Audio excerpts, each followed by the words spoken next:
श्रीगोंदा शहरामध्ये 2025 ने निवडणूक हो घातलेल्या निवडणुकीमध्ये 11 नंबर वार्डमधून अपक्ष उमेदवारी मी केली होती।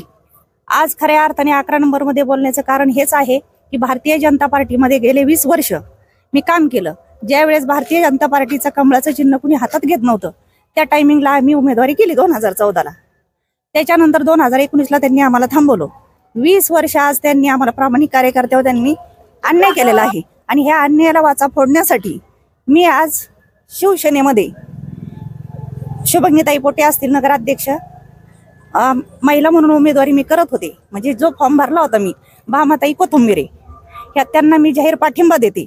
आणि ब मध्ये जी पुरुषाची उमेदवारी आहे श्रीकृष्ण उर्फ बाबूशेठ धुमाळ हे सर्व जर आता उमेदवारच माझ्या बरोबर आहेत। आज हे एवढं सांगण्याचं एकच कारण आहे की आपण प्रामाणिक कार्यकर्त्याला इथं अजिबात किंमत नाही हे श्रीगोंदा शहराने पाहिलेलं आहे। आज आमच्या भारतीय जनता पार्टीमध्ये जे आता ब मध्ये त्यांनी पुरुषाच्या विरोधात जी उमेदवारी दिली तिथे सुद्धा मी भारतीय जनता पार्टीच्या वतीने फॉर्म भरला होता। त्यांनी तिथं मला उमेदवारी द्यायला हवी होती पण तिथं त्यांनी मला उमेदवारी दिली नाही। आज तुम्ही विचार करा भारतीय जनता पार्टीमध्ये फक्त इनकमिंग त्यांनी चालू केलेली आहे। ह्या इनकमिंग मध्ये आज ज्या व्यक्तीला त्यांनी उमेदवारी दिली त्यांनी कसल्याही प्रकारचं भारतीय जनता पार्टीचं काम नाही। भारतीय जनता पार्टीला शिव्या देणाऱ्यांना तिकीट त्यांनी दिले हे तुमच्या लक्षात येणं गरजेचं आहे। कारण त्यांनी फक्त माजी नगराध्यक्ष माजी नगरसेवक अशा लोकांना फक्त उमेदवारी दिल्यात। जे पैशावाले आयात करणारे त्यांना शिव्या देणारे आणि कसल्याही प्रकारचा विकास न करणारे अशी टीम त्यांनी बनवलेली आहे। आज आपण काम पाहतोय शुभंगीताईचं एकदम चांगलं काम आहे। त्यांचं काम करत असताना त्याची अडवणूक करण्याचं काम कोणी केलं हे सर्व जनतेला माहिती आहे। आज तरुण कार्यकर्त्यांना तुम्ही संधी दिली पाहिजे ह्या मताची मी आहे। त्यामुळे जो माझा अन्याय झाला तो 11 नंबरच्या वार्डातल्या कोणत्याही जनतेवर झाला नाही पाहिजे असं या ठिकाणी त्यामुळे मी ठरवलं आहे। आज विचार करा श्रीगोंदा शहरामध्ये फक्त 30 ते 40 गोरे कुटुंबीय आहे आणि श्रीगोंदा शहरावरती राज्य करते। त्यांना नगरसेवक व्हायचंय त्यांना नगराध्यक्ष व्हायचंय त्यांना उपनगराध्यक्ष व्हायचंय। हे फक्त मान सन्मान किंवा श्रीगोंदा शहराचा भकास करण्यासाठी या लोकांना फक्त यांनी निवडून दिले। आज कवर या तरुण कार्यकर्त्यांनी कवर पाठीमागे राहायचं त्यामुळे मी असं ठरवलंय ह्यांच्या पाठीमागे राहायचं आणि शिवसेनेचा झेंडा हा नगरपालिकेवर फडकल्याशिवाय राहायचं नाही एवढं बोलून आता आपण मध्यंतरी प्रचार फेरी काढली होती। त्या टायमाला आमच्या मुलाखत दिली होती त्यावेळेस आपण म्हणलं होतं की मी जरी आता उमेदवारी केली तरी देखील मी भाजपची संलग्न राहील। आज आपण यांना पाठिंबा देत आहे हा पाठिंबा नगरपालिकेपुरताच राहील का आपण त्यानंतर शिवसेनेमध्ये पक्ष प्रवेश करणार आहात? आता पक्ष प्रवेश करायचा नाही करायचा आता जाहीर तर मी आता शिवसेनेचंच काम करत आहे। मी शिवसेनेचं काम करणार आहे। त्याचं कारण असं आहे की हे फक्त भारतीय जनता पार्टीने शिकवलं आहे की प्रामाणिक कार्यकर्त्याला किंमत नाही।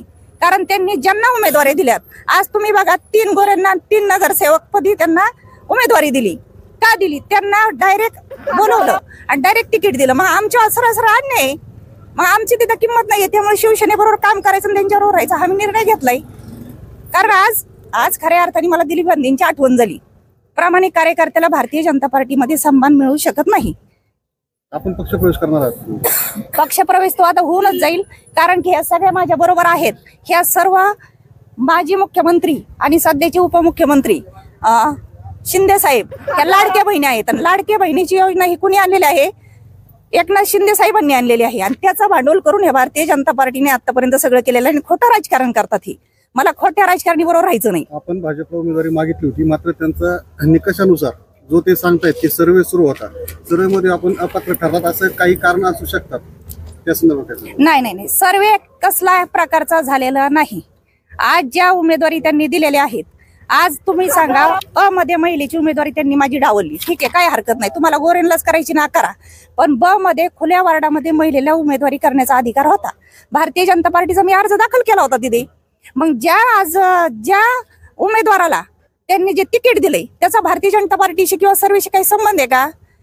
आज कुठल्याही कार्यक्रमात किंवा कुठल्याही समाजकारणात तो मुलगा नाही अशा माणसाला त्यांनी उमेदवारी दिली आणि गेले त्यांचे वडील नगरसेवक होते। ते नगरसेवक होण्यासाठी माझ्या नवऱ्याने त्यावेळेस 25,000 रुपये खर्च केले स्वतःची ट्रॅक्स गाडी घेऊन। म्हणजे त्यांचा जो नगरसेवक आहे त्यांचा मुलगा बी नगरसेवक झाला पाहिजे असं कुठं लिहिलंय का?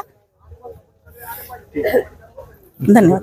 अध्यक्षपदाला उभी आहे। माझं चिन्ह धनुष्यबाण आहे आणि मी आज 11 नंबर वार्ड मध्ये प्रचार करीत आहे। माझ्या समेत भामा मावशी कोथंबिरे आणि बंटी बाबू धुमाळ हे माझ्या बरोबर नगरसेवक आहेत। खरं तर आमचा प्रचार चांगल्या प्रकारे चालू आहे आणि चांगली जनतेची साथ आहे।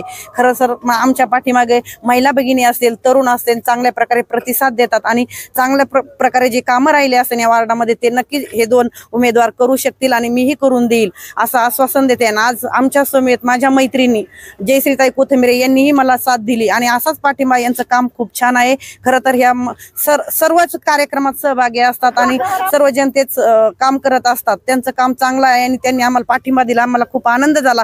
असंच आमच्या पाठीमागे राहा आणि आम्हाला साथ द्या। खरं तर आम्ही तुमचं काम करू। धन्यवाद। नमस्कार, मी प्रवीण रामभाऊ कोथिंबिरे, प्रभाग क्रमांक 11 मधून माझी आई भामाबाई रामभाऊ कोथिंबिरे यांची ब मध्ये उमेदवारी आहे। तर या महिला उमेदवारी आहे। तर या ठिकाणी आमच्या वहिनी जयश्री ताई कोथिंबिरे यांनी आमच्या शिवसेनेला जाहीर असा पाठिंबा दिला आहे। त्या पाठिंब्याने नक्कीच आमच्या शिवसेनेची ताकद वाढेल व प्रभाग क्रमांक 11 मधील 2 नगरसेवक व अध्यक्ष हे चांगल्या मतांनी निवडून येतील आणि वहिनींनी आम्हाला पाठिंबा दिला त्याबद्दल त्यांचे मनापासून आभार। धन्यवाद। अधिक माहितीसाठी स्टार इंडिया 1 न्यूज पाहत रहा। चॅनलला सबस्क्राइब करा आणि अशाच अपडेट्ससाठी बेल आयकॉन दाबा।